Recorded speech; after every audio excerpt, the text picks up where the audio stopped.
Dans ce livre de Saviana, ils avaient prévu la chute de Bamako en décembre 2025 et annonçaient même la capture de son excellence Assimi Goïta par les terreaux. Dans le même ouvrage où j'ai lu hier l'extrait sur le Sénégal, extrait que certains Sénégalais n'ont visiblement pas compris, au point de venir m'insulter alors que je précise dès le début de la vidéo qu'il s'agit d'un résumé d'un livre. Mais bon. Les auteurs évoquent également un scénario extrêmement sombre pour le Sahel. Ils se projettent la prise totale de toutes les villes maliennes en commençant par Gao, puis l'effondrement en cascade de Burkina Faso et du Niger, similaire au scénario libyen. C'est-à-dire que, pour eux, dans leur tête, le capitaine Ibrahim Traoré sera arrêté puis éliminé. Le tout aboutirait à un Sahel totalement déstructuré, ouvrant la voie à un redéploiement discret de l'armée française, notamment via des forces spéciales. C'est un ouvrage fondé sur des analyses d'experts et de hauts gradés de l'armée française. Il est important de préciser que cette vision n'est pas présentée comme une prophétie certaine, mais comme un scénario prospectif hypothétique étudié par l'armée française pour la période 2025-2030 dans une logique d'anticipation stratégique. Selon ce scénario, la chute du Mali entraînerait l'effondrement progressif des États voisins sous la pression terreau-terreau. Le Burkina Faso serait le deuxième pays à s'effondrer, suivi du Niger. Dès 2024, l'auteur évoquait déjà l'existence d'un pacte entre l'opposition malienne et des groupes terreau-terreau. Il ne s'agit donc pas de l'annonce d'une chute inévitable, mais d'un outil de planification militaire français. Or, ce scénario sur le Mali a échoué. Le livre prédisait la chute du Mali en décembre 2025, bien avant le sommet de l'AES ou le BAMEX, et affirmait que tout se jouerait à Bamako. Ils annonçaient l'encerclement et l'asphyxie de la capitale entre novembre et décembre 2025, période durant laquelle une partie de la presse occidentale affirmait déjà que Bamako était sur le point de tomber, je le répète. C'est une idée qu'ils avaient en tête. Le scénario n'a pas abouti, mais le projet est d'actualité. En principe, moi, ça ne nous sert à rien qu'il ait. Éclaté en Nouvelle-Calédonie. Elle a imaginé 11 scénarios, ni science-fiction, ni prévision, qui pourraient toucher notre armée. Alexandra Saviana a été surprise, dit-elle. Ni science-fiction, ni prévision. Loin de celle qu'on a longtemps qualifiée de grande muette. Allons-y. La bonne partie. Voilà, Alexandra Saviana, les scénarios noirs de l'armée française. Alors, tout à l'heure, juste avant votre portrait, vous avez parlé de prospective. Ce sont des scénarios donc de prospective, mais c'est pas des scénarios de science-fiction. Non. C'est quoi la différence alors? Alors c'est quelque chose qui me tient beaucoup à cœur parce que quand on parle de scénario noir et de projection dans le futur, les gens imaginent tout de suite vaisseau spatial, quelque chose qui sort de l'ordinaire, qui soit de la fiction. Alors que ce que j'ai essayé de faire, c'est pas une approche scientifique parce que je suis journaliste avant tout, je suis pas scientifique, mais c'est quelque chose de peu carré, de cohérent, où j'ai vraiment interrogé des experts avec une vraie analyse, un vrai regard, qui connaissent le terrain et qui ont essayé de me dire sur un laps de temps vraiment très court, parce qu'on est sur 2024-2030, ce qui pourrait se passer. Le fantasme, c'est concret. Est-ce que vous écoutez ce qu'elle dit? Vous avez bien suivi ce qu'elle a dit? Non, faudrait que je replaye encore bien pour vous. Ceux qui sont pas d'accord, je vais les bloquer tout simplement. J'ai plus besoin de contradiction dans ce que je fais parce que ce que je fais est sourcé. Les gens veulent des sources, j'apporte des sources, j'apporte des preuves. Maintenant, si vous avez un problème, allez-y porter plainte à la journaliste. Essayez de me dire sur un laps de temps vraiment très court, parce qu'on est sur 2024-2030, interroger des experts avec une vraie analyse, un vrai regard, qui connaissent le terrain et qui ont essayé de me dire sur un laps de temps vraiment très court, parce qu'on est sur 2024-2030, ce qui pourrait se passer. Donc on n'est pas du tout dans le domaine du fantasme, c'est concrètement, avec les forces en présence aujourd'hui, voilà comment ça pourrait se dérouler. Ils ne sont pas dans le domaine de science-fiction. Le livre, là, elle-même a dit, hein, ce n'est pas de la science-fiction. C'est ce qui pourrait se passer. C'est elle qui dit, hein, c'est l'auteur du livre. Et ils ont élaboré ces scénarios et prétendent que entre 2024 et 2030, les scénarios qui sont dans ce livre pourraient se concrétiser. Et attention, parmi les scénarios, c'est très important, hein, 2 se sont déjà réalisés.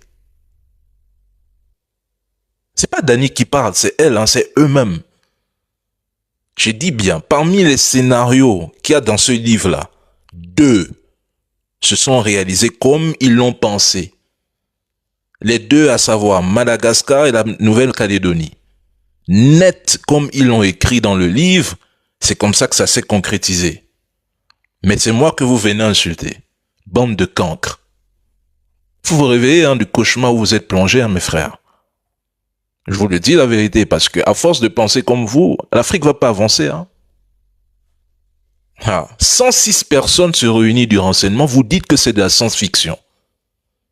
Des hauts gradés de l'armée proches du président Macron prennent de leur temps pour élaborer des scénarios, vous dites que c'est de la science-fiction. L'Afrique va mal, Il y a même des fois, c'est pour ça que moi je me suis concentré à parler uniquement de l'AES. Vous ne comprenez peut-être pas ça, mais effectivement je parle uniquement de l'AES parce que je me rends compte que peut-être ce n'est que là-bas que les gens comprennent ce combat. Quand tu quittes la sphère de l'AES, tu as l'impression que personne ne comprend le combat que les gens mènent. Les gens vous disent la vérité dans les vidéos, dans les livres, vous dites que c'est de la science-fiction. Au point de venir m'insulter, moi, Dany. Personne ne peut me contredire quand je lance une information, Parce que mes informations sont sourcées. Vous pouvez insulter, mais personne ne peut remettre en cause une information que je donne. Peut-être c'est la manière dont je la donne qui vous dérange. Mais quand il faut venir prouver, je dis bien personne sur cette planète ne peut remettre en cause une information que je donne. Parce que je m'assure d'abord à 100% qu'elle est réelle, vérifiable, factuelle et sourcée. Bref. Ce qui est assez saisissant, c'est que dans les scénarios que vous décrivez, il y en a, vous avez publié, je crois, ça en mars 2023, et il y en a qui sont quasiment réalisés. Vous parlez notamment d'un conflit Iran-Israël, on est quasiment dedans. Vous décrivez la Nouvelle-Calédonie, archipel à feu et à sang. C'est saisissant quand même. Alors pour tout vous dire, effectivement, ce projet s'est fait en 2 temps. D'abord, il y a eu mars 2023 avec l'Express, où on a voulu sortir les scénarios noirs de l'armée française au moment où la loi... Elle a prédit... c'est même pas une prédiction. Ils ont écrit la guerre Israël-Iran, la guerre des 12 jours, 2 ans avant. Allez-y lire ce livre, moi je l'ai lu. Je répète, la guerre des 12 jours là, qui s'est déroulée là, il y a quelques mois là, qui opposait l'Iran à Israël. Eux, ils l'ont rédigé 2 ans à l'avance. Net, comme ils l'ont écrit, c'est comme ça que ça s'est passé. Ils ont prédit le coup d'État à Madagascar, ça s'est passé comme ils l'ont songé. Ils ont alerté la Nouvelle-Calédonie, ça s'est passé net comme ils l'ont écrit. Vous êtes sûr que c'est de la science-fiction? Vous êtes sûr? Moi, je vous pose une question en commentaire. Vous êtes sûr que ça relève encore de la science-fiction? Sur 8 scénarios, sur 10 scénarios, 3 se sont déjà réalisés. Vous êtes sûr que c'est de la science-fiction, ça? Je vous pose la question en commentaire, dites oui ou non. Les gens élaborent leur scénario, 3 se réalisent. Vous êtes sûr que c'est de la science-fiction? Après avoir fini cette vidéo, je vais vous dire une chose et je vais couper ce live. Et beaucoup de gens vont pleurer. Après ce live-là, beaucoup de gens vont regretter beaucoup de choses. Attends, nous sommes là, non? Attendez. La programmation militaire était négociée, c'est-à-dire le budget des armées était négocié à l'Assemblée. Et ensuite, il y a eu la publication de ce livre, donc en mai de cette année, 2024. Et pile à ce moment-là, la même semaine, la Nouvelle-Calédonie a connu des émeutes très importantes. Et ça, je pense qu'il faut vraiment rendre hommage aux intervenants et à la qualité de leurs paroles et de leur fine connaissance du... Elle rend hommage à des personnes qui ont annoncé le chaos en Nouvelle-Calédonie.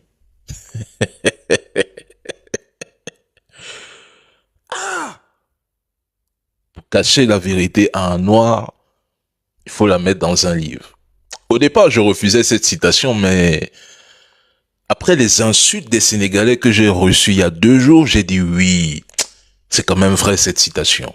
Pour cacher la vérité, pour masquer la vérité à un noir, inscrit là dans un livre. C'est vrai. C'est vrai en plus. Cette vidéo-là, elle est disponible partout sur YouTube, Mais personne ne va aller la chercher. Parce que ça n'intéresse personne. Moi, j'ai pris de mon temps pour aller chercher cette vidéo. J'ai même parlé d'Alexandra Savannah sur 2 jours. J'ai laissé le temps aux gens de faire leurs recherches. Parce que personne ne l'a fait. Ça n'intéresse personne. Ce qui les intéresse, c'est le match de football. Mais wallahi, après cette vidéo-là, moi, je vais me concentrer sur l'AES. Ce qui va maintenant se passer ailleurs, là, honnêtement, je vais plus en parler.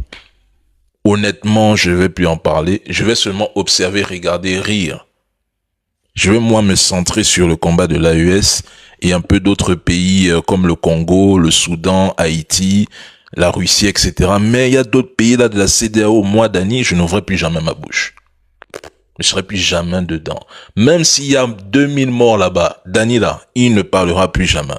Retenez ça comme ça, je suis quelqu'un de très véridique et je n'ai qu'une seule parole. Parce que les insultes que j'ai reçues, j'ai dit, ah, ok, nous allons répondre de la plus belle des manières. Allons-y. Honnêtement, la Nouvelle-Calédonie, en faisant preuve d'humilité, je ne l'avais pas vu venir. C'est quelqu'un qui, l'année dernière, pendant qu'on parlait, un militaire m'a dit, moi, c'est ça qui m'inquiète. Et quand j'en ai parlé avec d'autres intervenants et que je suis revenue avec des gens que j'avais déjà interrogés en leur disant, et la Nouvelle-Calédonie, vous pensez qu'il y a un risque? Ouais. Ils m'ont tous dit, oui, c'est vraiment quelque chose qui nous préoccupe. Et ils ont écrit. Et ils l'ont écrit dans le livre. C'est même pas qu'elle est partie les voir, leur dire que la Nouvelle-Calédonie pourrait exploser. Non, ils l'ont écrit. Ils ont écrit le scénario de ce qui s'est passé en Nouvelle-Calédonie. Mais c'est grave. C'est très grave. Et quand les mêmes annoncent qu'il y aura des attentats au Sénégal, les Sénégalais viennent m'insulter. Les mêmes disent qu'il y aura les attentats au Sénégal, précisément 2. Et que le président actuel, Diomaye Faye, serait visé par une voiture. Les Sénégalais viennent m'insulter, moi. Ils ne partent pas chercher qui a dit ça pour porter plainte, c'est moi qui viens d'insulter. Je n'arrive pas à le croire. Et alors, il y a aussi ce conflit, c'est le premier d'ailleurs qui ouvre votre livre, c'est un conflit entre le Maroc et l'Algérie. Il prévoit une guerre entre le Maroc et l'Algérie. Bon, j'ai même pas voulu parler de ça parce que moi, ça m'intéresse pas trop. Mais il prévoit cette guerre. Vous dites que c'est le pire scénario envisagé par l'armée française. Pourquoi celui-là, c'est le pire? Le pire scénario envisagé par l'armée française. Pour dire une chose, c'est l'armée française qui est derrière ce livre. Elle n'est que journaliste. Elle a juste rapporté ce que beaucoup de hauts gradés de l'armée pensent. Parce que ce n'est même plus, je n'appelle même plus ça un scénario. C'est un projet de déstabilisation de l'Afrique. Mon Dieu. Mon Dieu. Mon Dieu, mes frères. Parce que c'est un scénario très très compliqué du fait de l'histoire tout simplement qu'on entretient avec à la fois avec l'Algérie et avec le Maroc. Comment est-ce que la France peut amener à intervenir? Comment est-ce que l'armée française peut-elle se permettre d'intervenir notamment en Algérie? Alors, on se souvient du passé de la guerre en Algérie. Et donc là, tout l'enjeu du scénario, c'était de savoir déjà est-ce que la France peut se permettre d'intervenir et 2, si elle intervient, comment? Sous quelles raisons? Elle n'intervient pas, il n'y a pas de France qui déclare la guerre à l'Algérie dans le scénario. C'est un scénario d'évacuation qui, même en tant que pur scénario d'évacuation de ressortissants français, pose problème parce qu'il y a vraiment un nœud lié à la colonisation qui est impossible à défaire et qui pose des problèmes jusque dans ces thématiques-là. Et alors en filigrane, il y a l'élection américaine, en filigrane de tous les scénarios que vous avez décrits. En quoi ça changerait la donne? C'est vraiment le gros point de basculant de tous mes scénarios, quasiment tous. Si jamais Donald Trump arrive ou une figure trumpienne arrive à la Maison-Blanche en 2024 ou en 2028, il risque d'y avoir un nouveau basculement de la politique américaine avec des États-Unis plus isolationnistes et donc une Europe plus isolée, ce qui amènerait la France, parce qu'on est une des armées les plus importantes du continent, à devoir prendre davantage d'initiatives, peut-être soit pour défendre le continent, soit pour défendre ses propres intérêts dans le Pacifique, en Afrique, en Asie. Et elle fait cette vidéo avant l'arrivée de Trump au pouvoir. Parce que la vidéo elle date de plus d'1 an. Elle date d'1 an et demi avant que Trump ne prenne ses fonctions. Est-ce qu'on se rend compte du délire? Elle le dit bien avant l'arrivée de Trump au pouvoir. Je pense même qu'à l'époque, Trump n'était même pas en liste d'être candidat. Il était encore condamné par Joe Biden. Mais vous annoncez déjà Ce qui pourrait se passer, et c'est ce qui se passe aujourd'hui, hein. Qu'on ne vous mente pas, c'est ce qui se passe, c'est qu'elle est en train de dire. C'est des scénarios, c'est des projets. On élabore des projets de société, on élabore des projets de déstabilisation. Ce sont des gens qui se projettent et ils se disent, si on bouge le pion A, eh ben, c'est comme ça que le scénario pourrait fonctionner. Donc, on est impliqués tous ensemble. Alors Fanny, avec vous, nous allons voir que pour faire face à toutes les potentielles guerres du futur, l'armée française investit dans l'intelligence. Les guerres du futur, c'est comme ça qu'ils voient ça. Hein. Ce qui se passe en Afrique là, ils considèrent ça comme les guerres du futur. Artificielle avec une ambition, être la première armée européenne dans ce domaine. Et oui, pour cela, l'armée française s'est dotée d'une agence qui s'appelle AMIAD. Son but, c'est justement d'ajouter de l'intelligence artificielle dans nos canons César, dont la France a livré une trentaine d'exemplaires à l'Ukraine, dans nos avions Rafale ou nos sous-marins, pour les rendre plus modernes et plus performants. L'IA permet, par exemple, déjà aux Ukrainiens d'avoir des drones autonomes capables de rectifier seuls leur trajectoire. Dans un sous-marin, elle pourrait aussi aider ceux qu'on appelle les oreilles d'or, qui écoutent tout ce qui se passe dans l'eau autour du sous-marin, à détecter plus vite les sons, à les interpréter plus précisément et donc à agir en conséquence. AMIAD doit aussi fournir de l'IA aux états-majors pour le renseignement et pour planifier des opérations. L'ambition de la France est effectivement de devenir la première puissance militaire IA d'Europe. Elle y consacre déjà 130 millions d'euros à l'intelligence artificielle dans la loi de... Mais ils se plaignent quand Burkinabé fait une vidéo IA. L'armée Sébastien Lecornu dans le journal Les Échos, soit l'armée française prend le virage de l'IA, soit elle décroche. Alexandra Saviana, et qu'est-ce que ça va changer exactement l'IA dans l'armée française ? C'est une question qui est assez complexe, mais qui effectivement vraiment est capitale pour les armées de demain. J'ai récemment participé à un cycle IHEDN, pour ne rien vous cacher, et c'est-à-dire de l'Institut des hautes écoles de défense, qui réunit des auditeurs de la société civile pour réfléchir justement au futur de l'armée. C'est quelque chose qui est accessible à de jeunes professionnels, et justement il y avait un cycle IA. Et il y avait un professeur de Saint-Cyr, parce que à Saint-Cyr, donc qui dans l'école des officiers, ils ont des cours d'intelligence artificielle. Donc on le voit dans notre quotidien, et l'IA est devenue essentielle, et y compris au sein des postes armés, pour seconder les officiers, non pas pour prendre des décisions à leur place, mais pour les aider à avoir les meilleures données possibles. On voit bien sûr le budget de l'armée, qui est une question essentielle. Aujourd'hui, l'objectif, c'est vraiment de faire comprendre aussi aux Français pourquoi il faut augmenter ces dépenses militaires. Oui, en fait, c'est toute la question, et c'est un peu aussi... Bon, on s'en fout de ça, non. Utiliser l'armement en soi, quoi. Ça dépend de la manière dont on le prend. Il y a aussi la question de les États-Unis, on se dirait d'une certaine manière, ont une armée très puissante, mais il faut aussi du soft power, de l'influence. C'est toute la question. La Chine a une approche un peu assez agressive de cette question-là, dans la mesure où je discutais avec un de mes intervenants. La vidéo dure 50 minutes, hein. Emmanuel Véron, qui me disait. Je peux pas payer 50 minutes comme ça, là. C'est dont la Chine aime mener ses opérations militaires, c'est la mort par mille coupures, c'est-à-dire petit à petit, elle va venir attaquer le moral, la résilience de l'ennemi. Donc ça, on le voit notamment dans un scénario que j'ai fait qui s'appelle le scénario Madagascar, où la Chine nous oblige par des voies détournées, en soutenant Madagascar, à lâcher les îles Éparses, qui est un territoire français minuscule mais très important entre l'Afrique et Madagascar. Donc la question, c'est est-ce que la France se sentirait prête à attaquer un État ennemi pour faire ça? Je pense qu'on en est très très loin aujourd'hui. Et ben voilà pourquoi. Et ce qu'elle a dit sur Madagascar, c'est ce qui est en train de se passer avec le nouveau dirigeant. Oui. Si vous suivez bien l'actualité, c'est ce qui est en train de se dérouler. Avec le nouveau dirigeant, il était récemment à Dubaï. Il a rencontré certains hauts dignitaires. Il y a la Chine qui s'est vite positionnée lorsqu'il y a eu le coup d'État. Emmanuel Macron avait fait une sortie, je pense, 3 jours après, en proposant son soutien, son aide aux nouveaux dirigeants. Il y a eu des pressions après le coup d'État. Les Américains aussi se sont vite positionnés, les Russes se sont vite positionnés, parce que s'il en va des questions géopolitiques, mes frères, je recommence pour une dernière fois, et on va se causer. Votre livre Les scénarios noirs de l'armée française, comprendre les menaces qui nous attendent, publié chez Robert Laffont. Je vous présente l'équipe de 28 minutes. Bonsoir Fanny Bay. Bonsoir. Bonsoir Marceau Vesprès. Bonsoir. Alors, pour ce livre, vous avez rencontré, je crois, 106 experts du renseignement, des généraux. Souvent, on qualifie l'armée de grande muette. C'est pas le cas, en fait? En tout cas, pour mon exercice, ça ne l'a pas été du tout.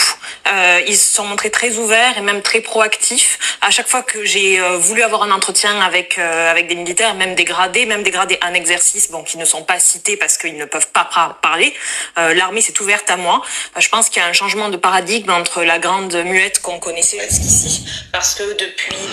Bref, je n'ai pas envie de durer ici. Vous savez, je résume ça en maximum 2 minutes. Le patron de BFM, je vais dire les termes, le puissant homme d'affaires Alain Well, très proche de Macron, a pris son reporter, sa journaliste peut-être préférée, et lui a dit « Tu as le feu vert pour écrire un livre, mais pour ton livre, tu dois ramener la crème de la crème. » Ok. Et s'est rapproché des membres les plus influents du gouvernement français. Des généraux d'armée, hauts gradés, les hauts gradés. Des colonels. 106 personnes du renseignement français, de la DGSE, de la DGSI. Des experts dans la question sahélienne. En fait, ils ont ramené la totale. D'accord? Attendez, je bloque un peu ce français, Philippe. Ça, c'est un troll. Ils ont ramené la totale pour rédiger un livre qui s'intitule « Les scénarios noirs de l'armée française ». Les scénarios noirs de l'armée française. C'était en 2023. Donc, 2 ans avant tout ce qui se passe aujourd'hui. Dans l'article 6 du livre, dès 2023,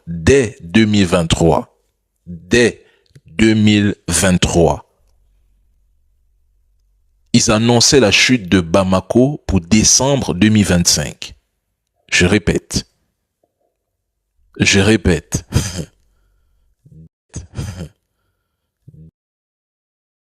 Ils annonçaient la chute de Bamako pour décembre 2025. Je répète pour une dernière fois, parce que je vais bientôt couper le live. Dès 2023, ils annonçaient la chute de Bamako pour décembre 2025. Question. Qu'est-ce qui s'est passé entre octobre et décembre 2025 à Bamako? Mettez-moi les réponses en commentaire. Vu que le livre est rédigé en 2023, publié en 2024. 2023, il vous annonce, en 2023, il vous annonce que Bamako sera attaqué par les terreaux. C'est eux qui le disent dans le livre, c'est pas Dani. Que Assimi Goïta sera capturé. C'est eux qui le disent, c'est pas Dani. C'est dans le livre. Allez lire. Parce que moi, je vais pas vous lire ce livre. Faites vos recherches. Dans le même livre, ils disent que les terreaux vont encercler Bamako et le Mali. C'est pas moi qui le dis, c'est dans le livre. Ils sont en 2023. 2025, cette communication se met en place. Dès septembre 2025. Ce qu'ils ont annoncé en 2023, cette communication s'est mise en place dès septembre, octobre 2025. Question. C'est toujours de la science-fiction? Je vous pose maintenant une question. Est-ce que c'est toujours de la science-fiction? Parce que pire, ils disent dans le livre, une fois Bamako tombe, le Burkina tombe.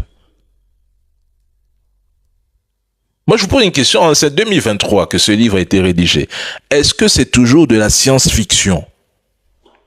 Parce qu'il y a trop d'émotifs sur la toile. Les émotifs ne comprennent parfois rien. Tellement ils aiment leur pays, ils sont nationalistes qu'ils n'arrivent pas à imaginer un chaos. 106 personnes qui travaillent pour le renseignement français se réunissent pour rédiger un livre. C'est toujours de la science-fiction. Des généraux d'armée se réunissent pour écrire des scénarios de déstabilisation. Pour vous, c'est toujours de la science-fiction. Des membres du gouvernement qui ne veulent pas que leur nom soit cité dans ce livre. Pour vous, c'est toujours de la science-fiction. C'est une question que moi je pose. Hein. Après, moi je coupe le live. Donc, vous croyez que on mobilise jusqu'à 400 personnes qui ont des postes stratégiques au sein d'un gouvernement pour venir parler d'une science-fiction? Vous êtes sûr?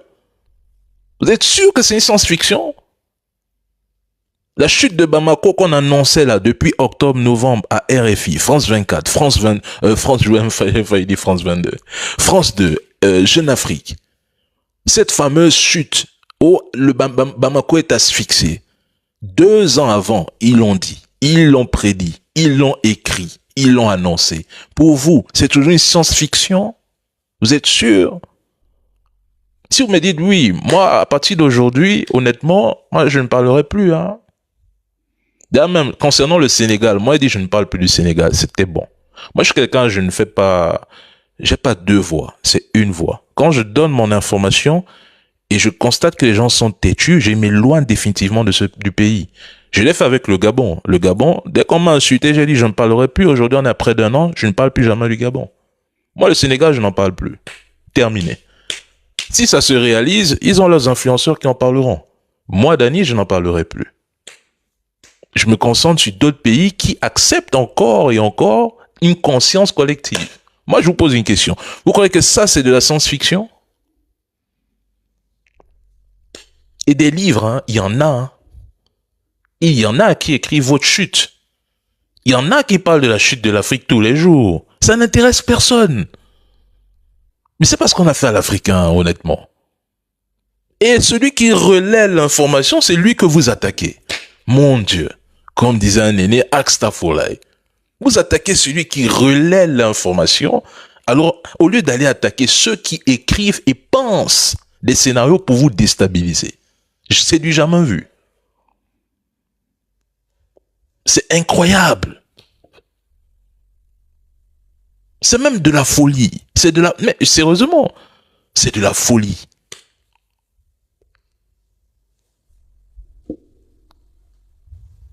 Hein? Notamment l'affaire du faux charnier de Gossi au Mali, où en 2017, l'armée française a été qu'elle. Mais pour ces exercices-là, elle se montre coopérative. Et bien, on va en parler de ces exercices justement dans un instant. Scénario noir de l'armée française. Elle a interviewé 106 experts, militaires, scientifiques. La donne, telle une Erin Brockovich. Elle est fière d'avoir préservé la parole des mineurs. Pour son nouveau livre, Les scénarios noirs de l'armée française, elle a interviewé 106 experts, militaires, scientifiques, politiques, qui lui ont fait part de leurs pires craintes pour les années à venir. Et si la Russie profitait de l'enlisement en Ukraine pour envahir les pays baltes? Et si l'Algérie faisait la guerre au Maroc? Et si une guerre civile éclatait en Nouvelle-Calédonie? Elle a imaginé 11 scénarios, ni science-fiction, ni prévision, qui pourraient toucher notre armée. Alexandra Saviana a été surprise, dit-elle, par l'ouverture d'esprit de l'armée française, bien loin de celle qu'on a longtemps... C'est pas elle qui a élaboré les 11 scénarios. C'est l'armée française qui les élabore. Elle n'est surprise de rien, vu qu'elle-même, on lui a donné des informations sensibles. Je suppose qu'elle en a trié une bonne partie. Elle est venue avec d'autres. Elle en a fait un livre. Et nous constatons aujourd'hui que sur 11 scénarios, 3 se sont réalisés.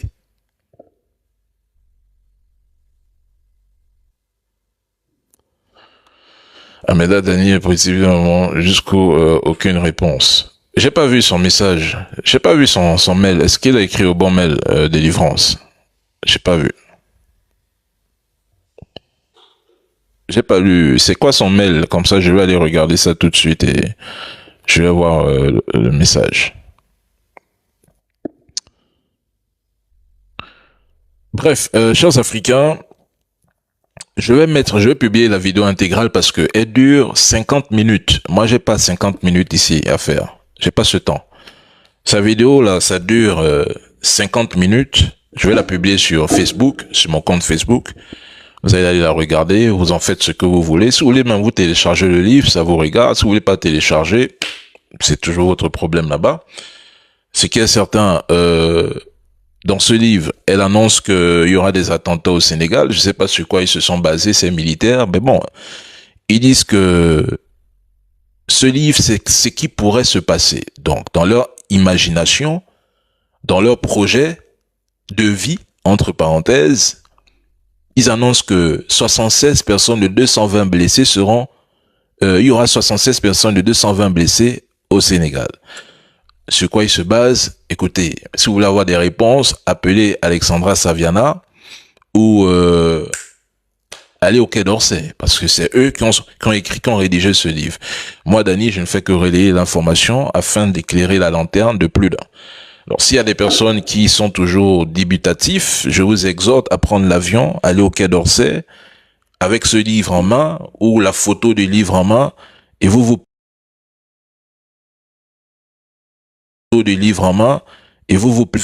que 76 personnes vont mourir dans 2 attentats au Sénégal. Maintenant, c'est comme ça que je vais vous répondre. Maintenant, concernant l'AES, bon, nous savons très bien que leur plan a échoué. Parce qu'ils avaient pour objectif que le Mali tombe en décembre 2025. C'est-à-dire que tout ce qui s'est passé entre septembre et décembre 2025 était programmé. C'était programmé. D'ailleurs, pour ceux qui ont lu ce livre, dès 2023, elle vous annonce une forme de coalition entre les terreaux et les opposants. Je répète, pourquoi il y a toujours des Français qui viennent dans mes lives? Vous n'êtes pas trop les bienvenus ici, hein, chers trolls. L'Ukraine est en train de perdre dans toute la ligne de contact. Il recule. Allez vous occuper de l'Ukraine. Vous voyez, ils annoncent dès 2023 que des terreaux feront une coalition avec des opposants au Mali. Ils le disent en 2023. 2 ans plus tard, nous voyons cette réalité nous frapper le point fouet. Donc, la question moi je pose, c'est que, est-ce que selon vous, nous nous retrouvons toujours dans une science-fiction, dans un livre qui nous raconte que, en fait, est-ce que pour vous c'est toujours, je sais pas, des délires, du fantasme, de l'illusion, des scénarios qu'il faudrait piétiner? Il faudrait pas écouter ce qu'ils disent parce que tout va bien en Afrique. L'Afrique est développée, l'Afrique c'est le Wakanda. L'Afrique c'est la première puissance mondiale. Nous avons même déjà l'arme nucléaire. Nous avons des soldats ninja qui disparaissent. Nous avons des Black Panthers. Bon, si nous sommes dans cette vision, dans cette façon de voir le monde, de voir l'Afrique, alors devrions-nous ignorer des personnes qui élaborent des projets pour nous déstabiliser, qui, je rappelle, parmi les 11 scénarios déjà écrits, 3 se sont réalisés. Moi, je vous pose la question, après je pars. J'ai d'autres choses à faire. Est-ce que pour vous, c'est une science-fiction, oui ou non? Hein, les gars? C'est une science-fiction, oui ou non, mes frères?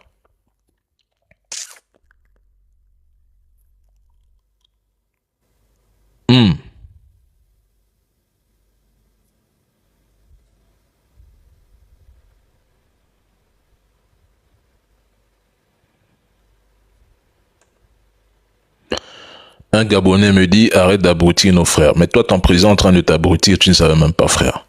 Ça fait 2 ans, il vous annonce des projets, il ne concrétise aucun. Et tu es là, tu as faim, tu es dans mon live et tu n'arrives pas à réaliser que vous êtes dirigé par un dirigeant qui lui-même ne sait même plus comment diriger son pays. Donc, je sais pas, monsieur Lionel. Si je parle du Gabon, vous allez vous cacher dans une tombe. Hein. Donc, mieux, vous me laissez parler de mes choses. Il y a des pays, j'ai plus envie de parler. Parce que quand je vais ouvrir ma bouche sur vous, vous allez faire une chose, vous allez signaler mon compte. Donc, laissez-moi me concentrer sur d'autres sujets. Je vous ai ignoré depuis. Donc, ne faites pas en sorte que j'ouvre la parenthèse de beaucoup de dossiers qui grattent même d'ailleurs ma bouche depuis quelques mois. Donc, laissez-moi tranquille, je parle de l'AES.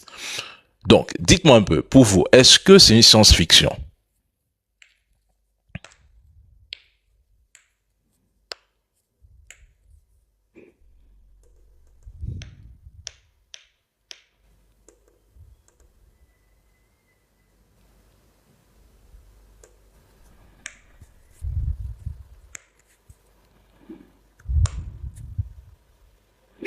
Oui, ceux qui m'attaquent, ils me suivent, hein, ils sont abonnés, ils me follow. C'est à la limite de la folie.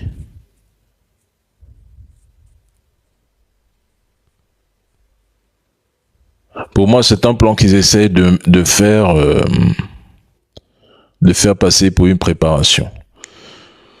En fait, ce que les gens ne comprennent peut-être pas, c'est que les scénarios ne peuvent peut-être pas se dérouler comme ils l'ont écrit, mais le projet, l'idée, elle est là, elle est centrale, elle est réelle. Parce que moi, je peux pas me lever un matin, je sais pas, je prends un café et j'imagine que 80 personnes vont mourir au Ghana. Je me base sur quoi pour le dire? Je me base sur quoi pour dire, dans 2 ans, il y aura un attentat en Éthiopie.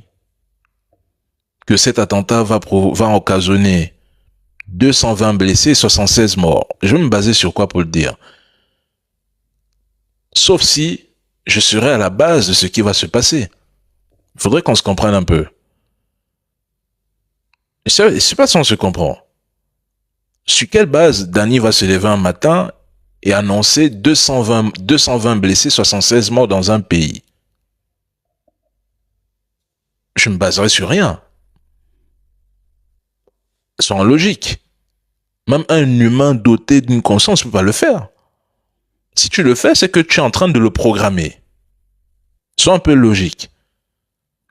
Si tu es en train de dire que dans un pays il y aura 76 morts, c'est que tu es en train de programmer ça toi-même. Il n'y a personne au monde qui peut imaginer un tel scénario. Sauf si tu es dans le couloir de la programmation, dans le couloir obscur des programmations, dans le couloir obscur des projets de déstabilisation. Mais non, ceux qui disent que bonsoir mon frère Dramani, ceux qui disent que c'est de la science-fiction, mais elle vous dit, c'est pour ça que je dis parfois vos cerveaux ont de l'huile et du lait à l'intérieur. Elle vous dit le scénario de Madagascar s'est réalisé comme ils l'ont écrit. Elle vous dit le scénario de Nouvelle-Calédonie s'est réalisé comme ils l'ont écrit. Elle vous dit le scénario de l'Iran et d'Israël, la guerre des 12 jours, s'est réalisé comme ils l'ont écrit. Vous, vous dites que c'est la science-fiction. Mais c'est une dinguerie, hein. Je vous le dis. Je n'arrive pas à croire. Merci d'avoir suivi cette vidéo. Si vous avez aimé le contenu, abonnez-vous à la chaîne et activez la cloche pour recevoir toutes nos prochaines publications. Laissez aussi vos avis dans les commentaires. Vos retours comptent énormément et nous aident à améliorer chaque nouvelle vidéo. Merci pour votre soutien et à très bientôt.